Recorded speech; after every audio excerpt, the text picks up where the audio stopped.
భీమ్, డబ్బులేమైనా ఏర్పాటయ్యాయా బాబు? అవ్వలేదనుకుంటా.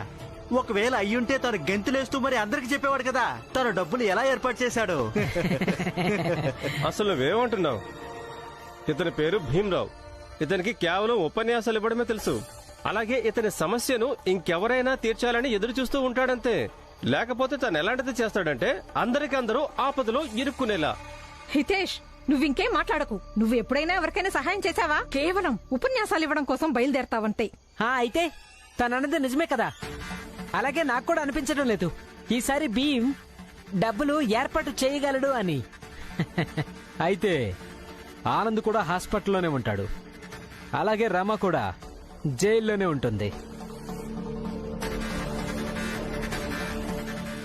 Bhimrao, doctor గారు ఏమన్నారంటే డబ్బులు మొత్తం జమ చేయనంత వరకు ఆయన్ని హాస్పిటల్ నుంచి వెళ్ళనివ్వరట. ప్రచండ్ దేవ్ గారి మాట విను, శుద్ధీకరణ చేయించుకోండి. ఇంకా ఆలోచించడం వల్ల ఎలాంటి ప్రయోజనం లేదు.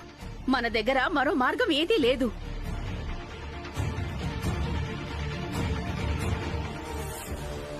ప్రచండ్ దేవ్, నరోత్తమ్ జోషి అలాగే సాధవ్ కూడా ఇదే చెప్పి వెళ్లారు. కానీ నేను శుద్ధీకరణ చేసుకోను, ఎందుకంటే నేను అశుద్ధంగా లేను. ఇక ఏం జరిగినా సరే. మీ అన్నయ్య హాస్పిటల్లోనే పడున్నా సరే, అలాగే నీ భార్య ఉంది కదా, తను జైల్లో బందీగా ఉన్నా సరే. నేనిప్పుడు చాలా ఆందోళనలో ఉన్నాను. దీనికి నన్ను ఏదైనా పరిష్కారం వెతకనివ్వండి. భీమ్రావ్, మీ నాన్న ఇంకా అన్నయ్య లేనప్పుడు ఈ ఇంటి బాధ్యత నువ్వే చూసుకోవాల్సి ఉంటుంది. ఇక నువ్వే దీని నుంచి పారిపోతున్నావా?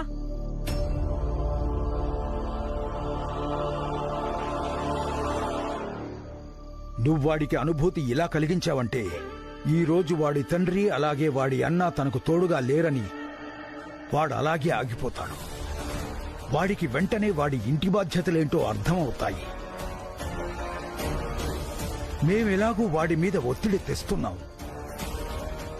అందరి ఎదురుగా అతను ఆదర్శవాదిగా తిరుగుతూ ఉంటాడు కదా.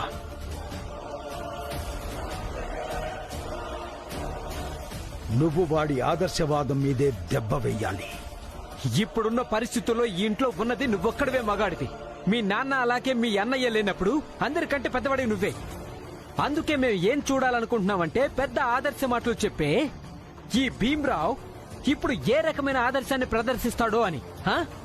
నీ కుటుంబ సమస్యని ఎలా పరిష్కరిస్తావో, మీ అన్నయ్యను హాస్పిటల్ నుంచి ఎలా తీసుకొస్తావో, అలాగే నీ భార్యను జైల్లో నుంచి ఎలా విడిపించుకొని తీసుకొస్తావో అని.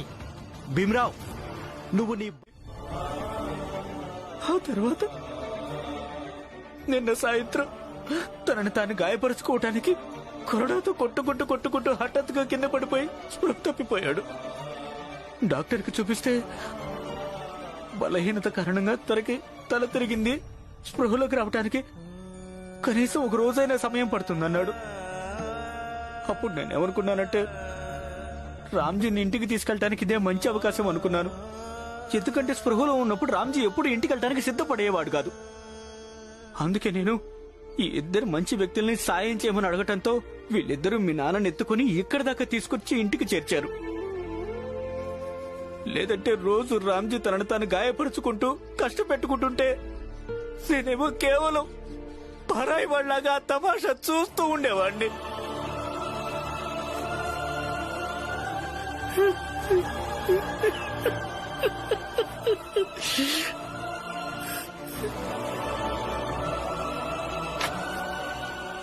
అన్నయ్య,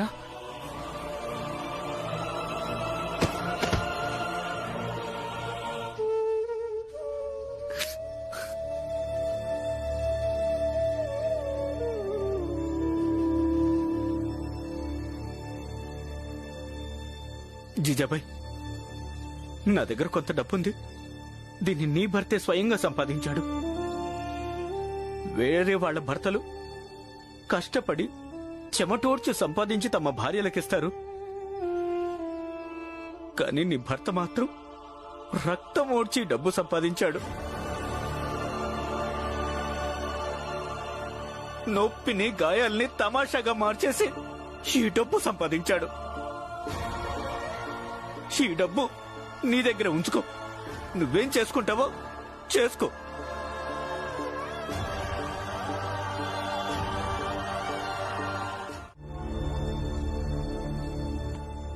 భీమ్, వెళ్ళి రమాని తీసుకురా. అత్తయ్య, మీరు ఇంకా పురంజన్ బాబాయ్ వెళ్ళి రమను తీసుకుని రండి. నేను నాన్న దగ్గర కూర్చొనుంటాను. ఆయనే నా ప్రపంచం అనుకొని ఆయన ముందు కూర్చుని ఏడుస్తూ ఉంటాను. ఇదే నా అసలైన శిక్ష అవుతుంది. మీరు వెళ్ళండి, అలాగే నన్ను ఏడవనివ్వండి. లక్ష్మి, వెళ్ళు, ఆనందం తీసుకురా.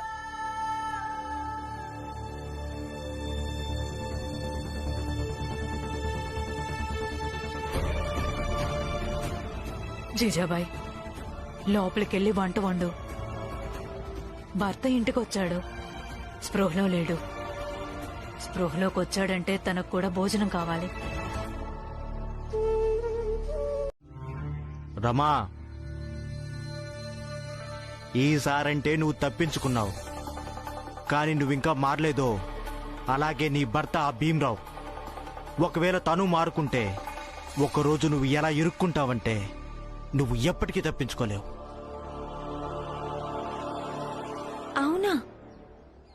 ఈ విషయం నేను మర్చిపోయాను. అయితే ముందుగా నా ఫిర్యాదు రాసుకోండి.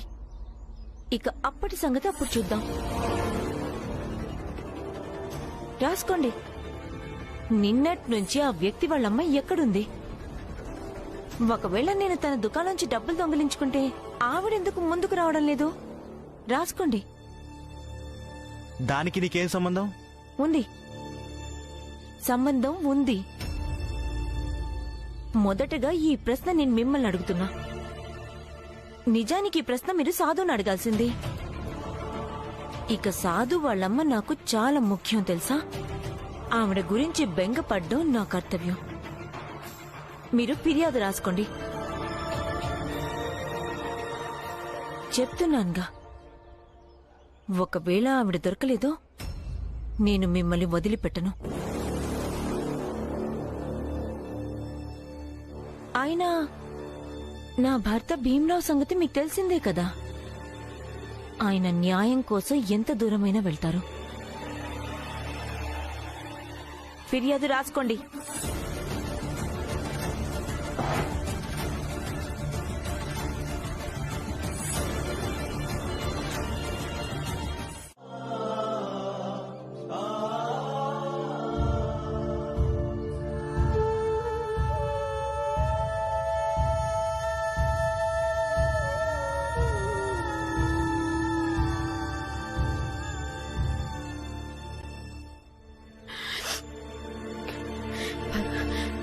పదండి, లోపలికొచ్చేదైనా తినండి.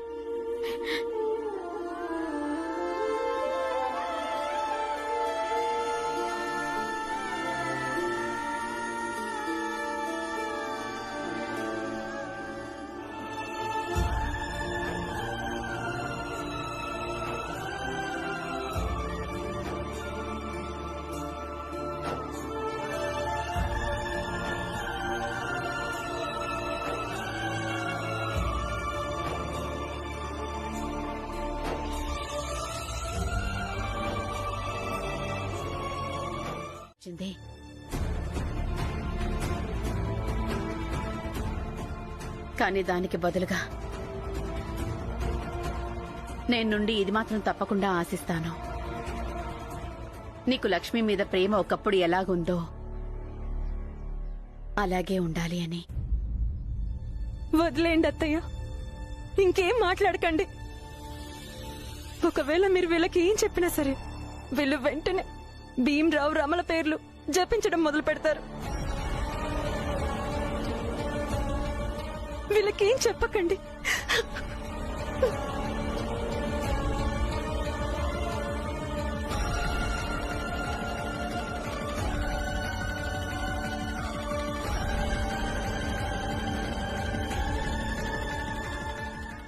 పిన్ని, నేను ఆయన్ని వెతికి తీసుకొస్తాను.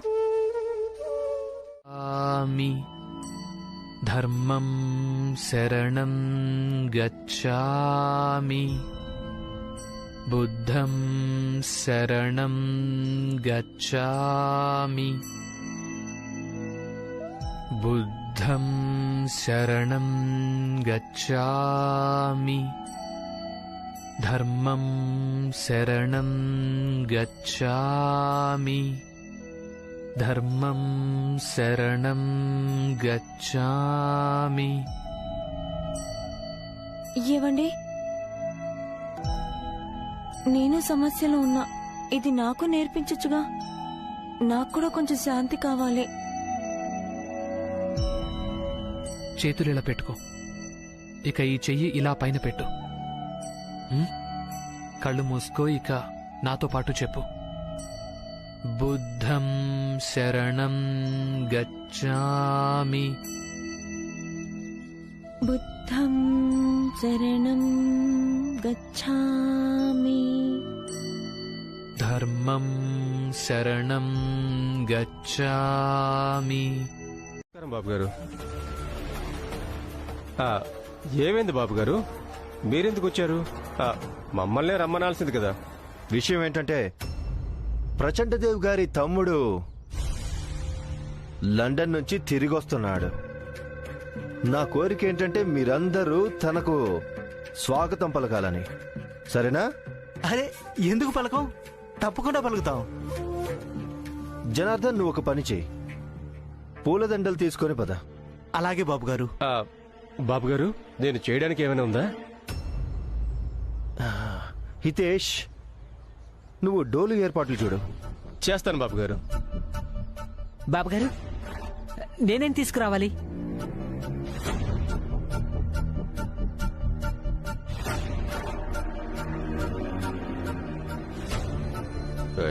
నట్వర్, నువ్వు కేవలం చెప్పులు వేసుకొని రా చాలు. అలాగే బాబుగారు.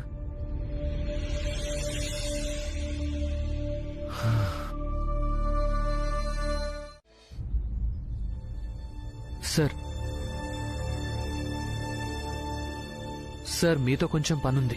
ఇక్కడికి ఎవరొచ్చినా పని కోసమే వస్తారు. సరదా కోసం ఎవరు రారు. సమయం ఉన్నప్పుడు అప్పుడు మాట్లాడదాం. మీరెందుకు ఇలా మాట్లాడుతున్నారు?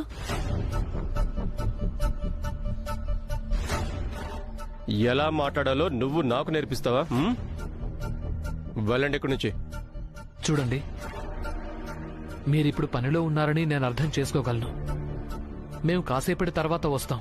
తర్వాతే మాట్లాడదాం, కానీ ఈ విధంగా మాట్లాడకండి. కాసేపటి తర్వాత వస్తావా? బయటికి వెళ్ళు. నేను వెళ్ళిపోను. ఇక మీరు ఆఫీస్ ఎందుకు పెట్టారంటే జనాల సమస్యలు వినడానికే కదా. నీ పనేంటో నాకు బాగా తెలుసు. నీ పేరు భీమరావు కదా? మీ నాన్న పెన్షన్ కోసం వచ్చావా? మీ నాన్నే స్వయంగా రాసిచ్చాడు తనకు పెన్షన్ అక్కర్లేదని.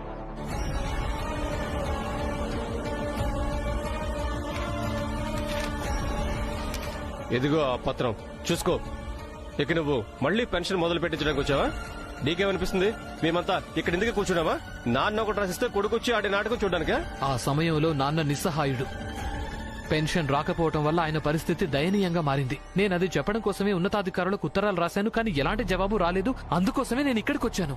చిన్న జాతి, పెద్ద బుద్ధి. చూస్తుంటే నువ్వు ఇలా వినాలా లేవు. మెడబెట్టి బయటికి గెంటించాల్సి ఉంటుంది. ఎవరక్కడా? ఎవరక్కడా?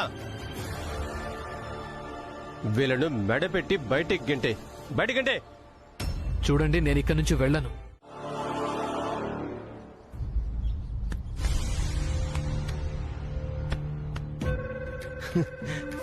భీమరావు, ఎందుకు ఎందుకు నీ సమయాన్ని వృధా చేసుకుంటున్నావు? వీళ్ళంతా అనుకున్నా కూడా నీకు మీ నాన్న పెన్షన్ ఇప్పించలేరు. సరే, అయితే మీరేం చెయ్యాలో అది చేశారు కదా, ఇక వెళ్ళండి. మాకేం చెయ్యాలనిపిస్తే అదే చేస్తాం. పవార్ గారు, ఆజ్ఞ నరోత్తం గారు, వీళ్ళిద్దరిని ఇక్కడే రోజంతా నిలబెట్టించండి. వీళ్ళిద్దరూ మహా మొండివాళ్లు. ఇందాకే మన స్టాఫ్ తో కార్యాలయంలోంచి మెడపెట్టి బయటకి గింటించాను. అయినా వీళ్ళిద్దరికీ సిగ్గు అనిపించడం లేదు. భీమరావు, వెళ్ళు. ఎందుకంటే మీ నాన్న పెన్షన్ మొదలు కానే కాదు. ఇక్కడున్న ఏ ఒక్క ఉపాధికారి కూడా నువ్వు చెప్పింది వినిపించుకోరు.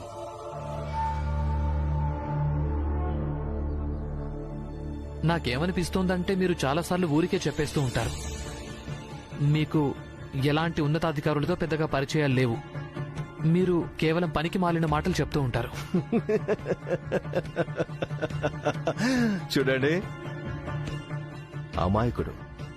వీడికి అస్సలు తెలీదు నాకున్న పరిచయాలు ఎంత దూరం ఉన్నాయో. అయితే చెప్పండి, ఎంత దూరం ఉన్నాయి అంటే పేర్లైనా చెప్పండి. అప్పుడు నేను నమ్మేస్తాను మీకు నిజంగానే పెద్ద అధికారులతో పరిచయాలున్నాయి అని. లేదంటే నాకు ఏమనిపిస్తోందంటే అందరూ తెలుసు అని ఎలా చెప్తున్నారో అది ఊరికే చెప్తున్నారని. బొంబాయిలోని పెన్షన్ డిపార్ట్మెంట్ లో అందరికంటే ఉన్నతాధికారి క్లైవ్, లక్ష్మీకాంత్ వాగ్లే, ప్రతీక్ షిండే, వీళ్ళకంటే ఈ బొంబాయిలో ఇంకెవరైనా ఉన్నతాధికారులు ఉన్నారా పవార్ గారు? ఈ ముగ్గురే అందరికంటే ఉన్నతాధికారులు. చాలు, వీళ్ళందరి దగ్గరికి కబురు చేరిపోయింది భీమరావు.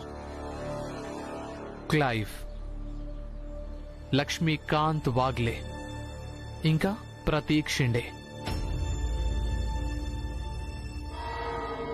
ఇప్పుడు ఈ ముగ్గురు అధికారుల పేర్ల మీదే కంప్లైంట్ ని రాసిస్తాను. ఈ ముగ్గురు నరోత్తమ్ జోషి చెప్పటం వల్ల మా నాన్న పెన్షన్ ఆపేశారని, అలాగే నా ఉత్తరాలకు ఎలాంటి జవాబు ఇవ్వలేదని. పవార్ గారు, మీ ద్వారపాలకుడికి చెప్పండి కంప్లైంట్ రిజిస్టర్ తీసుకురమ్మని. నీకు మెదడు గాని చెడిపోయిందా ఏంటి? లేదు, ఇప్పుడే మెదడు పనిచేయడం మొదలుపెట్టింది. ఇక మా మామయ్యకు పెన్షన్ ఇచ్చేదాకా మేమిక్కడి నుంచి వెళ్లేదే లేదు, తెలిసిందా? లేకపోతే ఆ ముగ్గురు వచ్చి మాతో మాట్లాడాలి. మీతో మాట్లాడడానికి వాళ్ళు ఇక్కడికి వస్తారా? ఇక్కడికి రాకుంటే వాళ్ళు న్యాయస్థానానికైనా రాక తప్పదు కదా. అలాగే మీరు కూడా రావాల్సి ఉంటుంది సాక్ష్యం చెప్పడం. ఒకసారి ఆయన కూడా నన్ను కాలేజ్లో ఇదే ప్రశ్న అడిగారు. మీరు కొంచెం ఎక్కువే మాట్లాడుతున్నారు. వీడికి ఎంతమంది ఉన్నారు? తనను ఎంతకాలం కాపాడతారు? అప్పుడు నేనేం జవాబు చెప్పానో మీకు అదే చెప్తున్నాను. మేమెంతమంది ఉన్నామంటే, ఎంత అంటే మీరు మమ్మల్ని లెక్కబెట్టడానికే భయపడిపోతారు. అందుకే మీరు కేవలం ఇది ఆలోచించండి, మా నాన్న పెన్షన్ ఎప్పుడు మొదలవుతుంది అని, అలాగే ఎంత త్వరగా మొదలవుతుంది అని. భార్యాభర్తలు ఇద్దరు ఇక్కడే చావండి.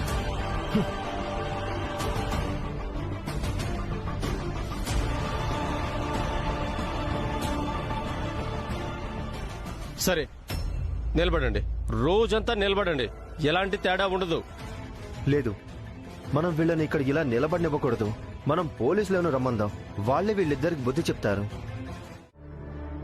నువ్వు భీమరావుకి వదినవు కదూ? దురదృష్టవశాత్తు అవును, నేను తన వదిననే. కానీ నేను మీకు క్షమాపణ చెప్తున్నాను. తనకు అలవాటైపోయింది, ఎప్పుడైనా ఎవరితో అయినా పెట్టుకుంటాడు. నేను మిమ్మల్ని కాదు లక్ష్మి, కాదు. వాడి అలవాటు కేవలం పెట్టుకోవడమే కాదు, వాడికి ఇది కూడా అలవాటే. వాడి జాతేంటో మర్చిపోతూ ఉంటాడు. వాడిది చిన్న జాతి అనేది మర్చిపోతూ ఉంటాడు. ఇక అదే వాడికున్న స్తోమత కూడా.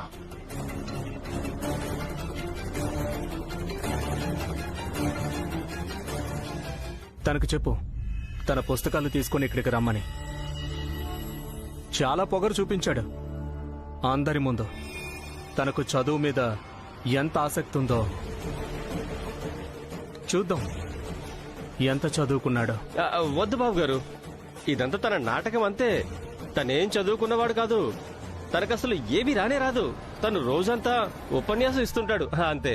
ఎప్పుడు ఏమాత్రం సిగ్గు లేకుండా భార్య సంపాదన మీద బతుకుతున్నాడు. అలాగే పెద్ద పెద్ద కలలు కంటూ ఉంటాడంతే. చూడు,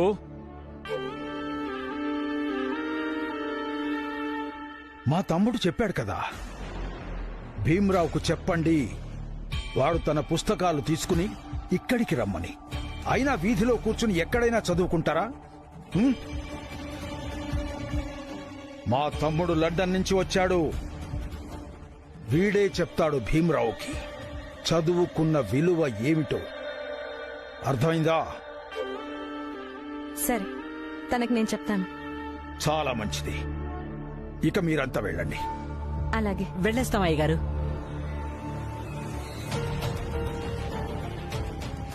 చూడండి, మీరందరూ లోపలికి రండి, భోజనం సిద్ధంగా ఉంది. పద రా రా ఆ, రా రా ఇక్కడే ఉన్నారు. ఓ అంటే మీరిద్దరూ ఇప్పుడు ఈ నాటకం మొదలు పెట్టారా? ఇదేం నాటకం కాదు. ఇక్కడికి మా నాన్న పెన్షన్ మొదలు పెట్టించడం కోసం వచ్చాం. మీరు రావడం మంచిదైంది. ఇక్కడ ఆఫీసులో పనిచేసే ఒక కార్మికుడు అలాగే 3 అధికారుల మీద నేను కంప్లైంట్ ఇవ్వాలి. మీరొచ్చారు కాబట్టి మీరు మాకు సహాయం చేయండి. భీమ్రావ్, ఒక్కసారి క్షమాపణ పత్రం ఇచ్చేశావు, మరోసారి కూడా ఇవ్వాలనుకుంటున్నావా? లేదు, అంత అవసరం ఏమీ లేదు. నాన్నా, బాబు భీమ్, ఇంటికి పద. ఇవన్నీ వదిలే, నాకు నా పెన్షన్ అక్కర్లేదు. లేదు మామయ్య, మీరెందుకని మీ పెన్షన్ వద్దంటున్నారో నాకు బాగా అర్థమైంది. కానీ ఈ పెన్షన్ ఎంత అవసరమో నాకు ఈయనకు బాగా తెలుసు. అవునాన్నా, ఇక మీ పెన్షన్ నా కారణంగానే ఆగిపోయింది. దీన్ని మొదలు పెట్టించడం నా బాధ్యత. భీమ్, నేను చెప్పేది ఒకసారి విను. ఏయ్, మీ తండ్రి కొడుకులిద్దరూ ఇక్కడ నాటకాలు ఆపేయండి. ఇక్కడి నుంచి వెళ్ళండి. మేం వెళ్ళం. మేమిక్కడే నిలబడి ఉంటాం. చూడండి, నేను ఉన్నతాధికారులకు కూడా ఉత్తరాలు రాశాను. వాళ్ల నుంచి ఎలాంటి జవాబు లేదు. మధ్యలో ఆ నరోత్తమ్ జోషి ఏదో చేసుంటాడనిపిస్తోంది.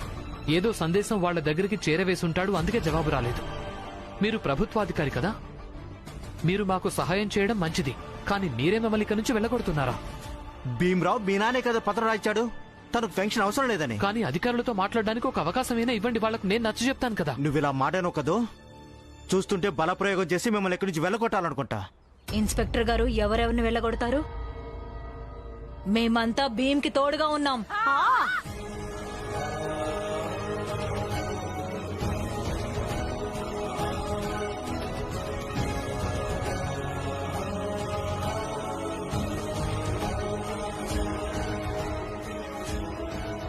వెళ్ళగొట్టగలిగితే మమ్మల్ని కూడా వెళ్ళగొట్టి చూపించు. నన్ను కూడా వెళ్ళగొట్టి చూపించు. అవును, వెళ్ళగొట్టండి. అలాగే, మేం కూడా ఇక్కడే ఉంటాం.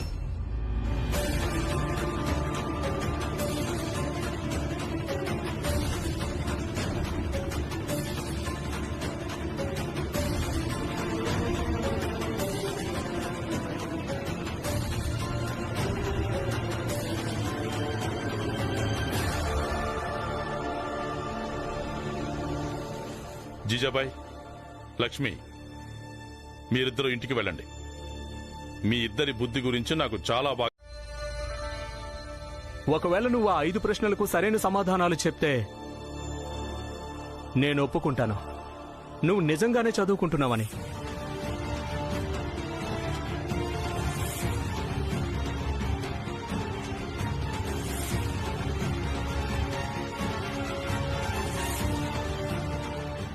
చూడండి, మీరు వెళ్ళండి. వాడు చదివేది వాడి కోసమే, అలాగే వాడు చదివింది కూడా వాడి కోసమే. మరి మీకేంటి సంబంధం? సంబంధం ఉంది.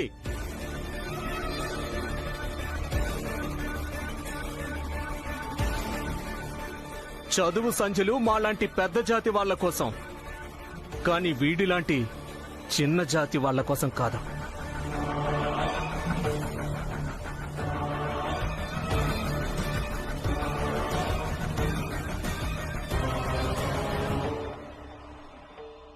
కానీ నాన్నా, వదిలేయండి.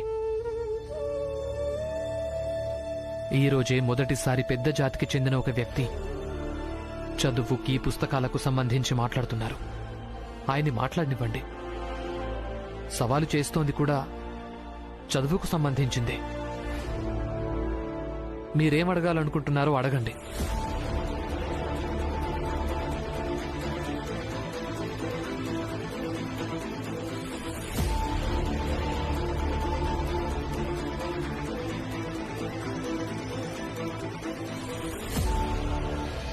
ఒకవేళ ఈయన 5 ప్రశ్నలకు జవాబిస్తే అప్పుడు? మందబుద్ధి, పరిహాసం ఆడుతున్నావా? ఈయన లండన్లో చదువుకొనొచ్చాడు. ఈయన అడిగే ప్రశ్నకు భీమరావు ఎలా సమాధానాలు చెప్పగలడు? సమాధానం చెప్పితే అప్పుడు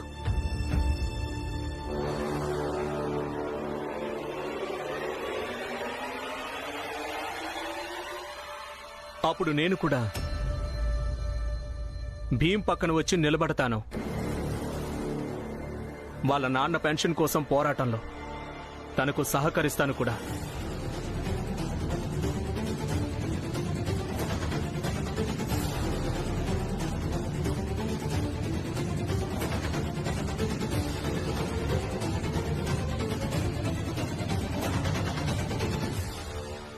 భలేగా ఉంటుంది, ఈ ఆట భలేగా ఉంటుంది.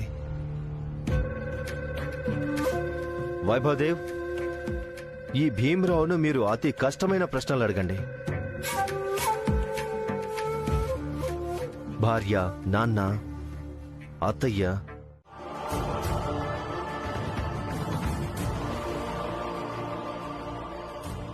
వాళ్ల పేర్లు మీకు ఎక్కడ కూడా రాసిపెట్టి కనబడలేవు. ఎందుకంటే చరిత్రను అలాంటి వాళ్లే రాయగలరు కదా, చదవటం రాయటం తెలిసిన వాళ్ళు. మా జాతి వాళ్లకు చదవటం రాయటం ఎక్కడొస్తుందని, ఇక వాళ్ళు చరిత్రను ఎలా రాయగలరు?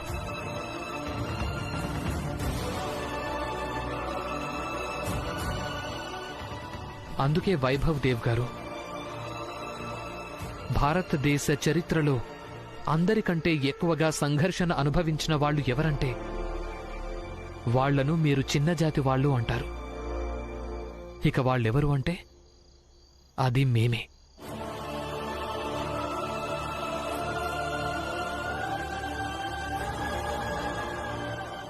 ఒకవేళ పెద్ద జాతి ఇళ్లలో బిడ్డ పుట్టిందంటే ఈశ్వరుని ఆశీర్వాదంగా భావిస్తూ ఉంటారు. కానీ అదే మా ఇళ్లలో బిడ్డ పుట్టింది అంటే సమాజం విషయంలో అభిశాపంగా మారిపోతుంది.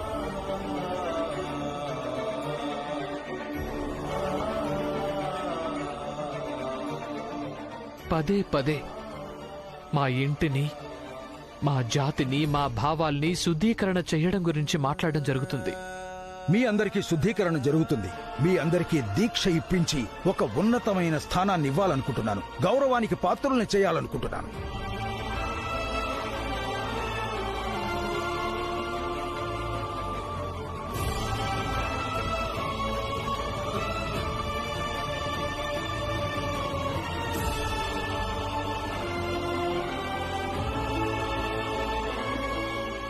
మేము నడవటం వల్ల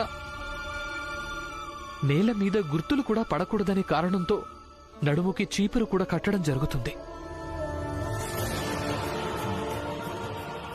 మా వెనుక చీపురు ఎందుకంటే మేము ఏ దారిలో నడుస్తామో వాటి మీద మా పాదాల గుర్తులు పడితే ఈ చీపురు వాటిని చెరిపేస్తుందని.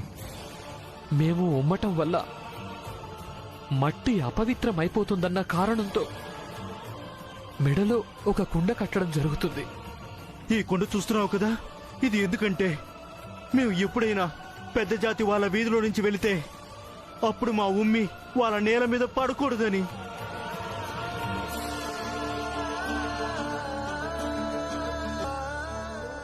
ఈశ్వరుడు ఇంకా ధర్మం పేరుతో మమ్మల్ని భయపెట్టడం జరుగుతుంది, కానీ గుడిలోకి మాత్రం ప్రవేశం కల్పించడం జరగదు.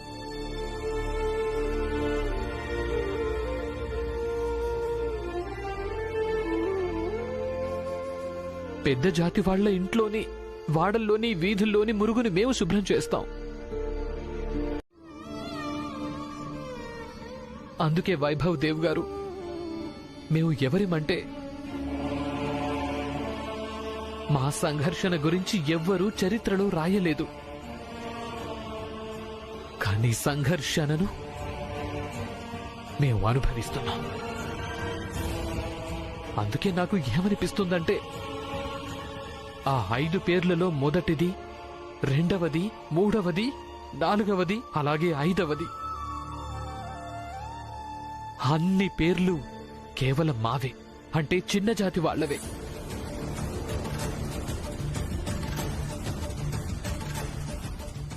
పేరు ఏ పేరైనా అనుకోండి, మీరు రామ్జీ అనుకోండి, పురంజన్ అనుకోండి, ఆనంద్, జనార్దన్, నట్వర్, హితేష్, జోకు ఏదైనా అనుకోండి,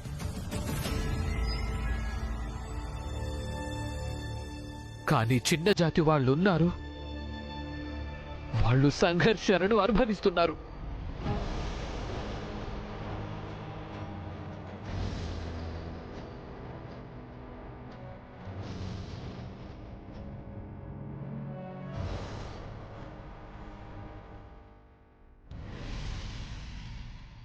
అయిపోయిందా భీమరావు?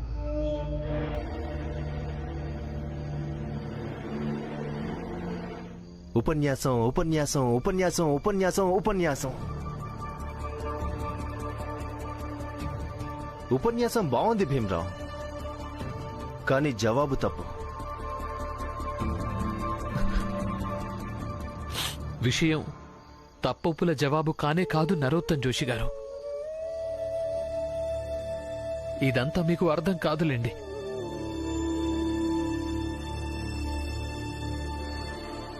ఇక మీరిక నుంచి వెళ్ళిపోండి. అలాగే మా నాన్న మమ్మల్ని వదిలేయండి. వదిలేశాం భీమరావు. షరతేంటి? షరతేంటంటే 5 ప్రశ్నలకు సరైన సమాధానాలు చెప్తే మేము నీకు సహకరిస్తామని. కానీ చెప్పలేదు. ఇతనికి తిన్నగా చెప్తే అర్థం కాదు. నువ్వు ఇక్కడ కూడా నాటకాలు ఆడటం మొదలు పెట్టావు కదా భీమరావు. నేను ఓడిపోయాను. మీరడిగిన ప్రశ్నలకు జవాబులు చెప్పలేకపోయాను.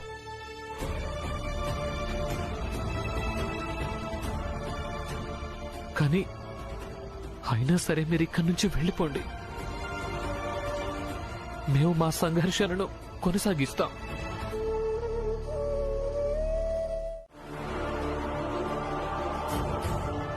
తనకొక భార్య ఉంది ఇన్స్పెక్టర్ గారు.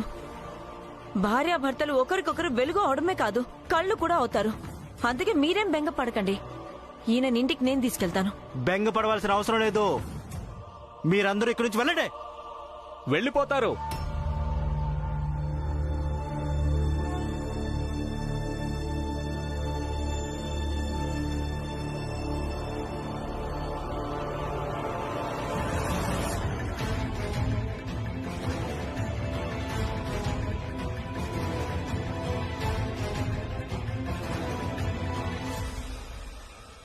ముందు ఆఫీస్ అయినా తెరవనివ్వండి. వీళ్ళ పెన్షన్ తీసుకునివ్వండి.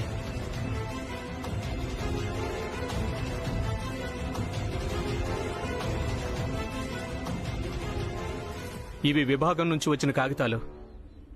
ఇందులో ఏం రాసుందంటే వీళ్ల పెన్షన్ అందించి తీరాలని.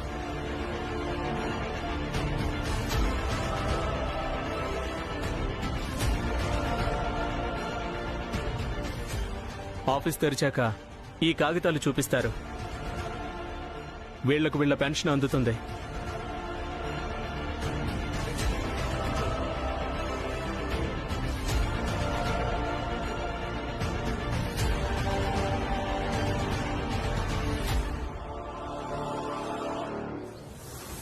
వైభవ్ గారు, చూస్తుంటే నిన్నటి 5 ప్రశ్నల సవాల్ని మీరు కొంచెం సీరియస్ గానే తీసుకున్నారనిపిస్తుంది. అందుకే ఈ చిన్న జాతి వ్యక్తి కోసం మీరు పొద్దున్నే ఒక పెద్ద అధికారి ఇంటికి వెళ్ళి ఛాయ్ తాగొచ్చారు. బాగుంది. అదేంటంటే ఇన్స్పెక్టర్ గారు, నేను లండన్లో జనాలను చూశాను.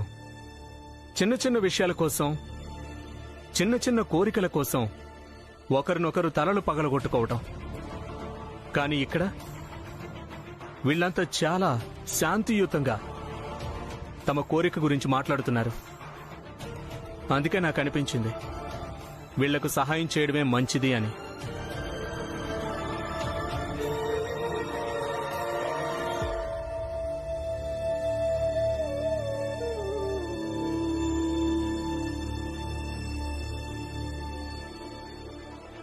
ఇదిగో భీమ్,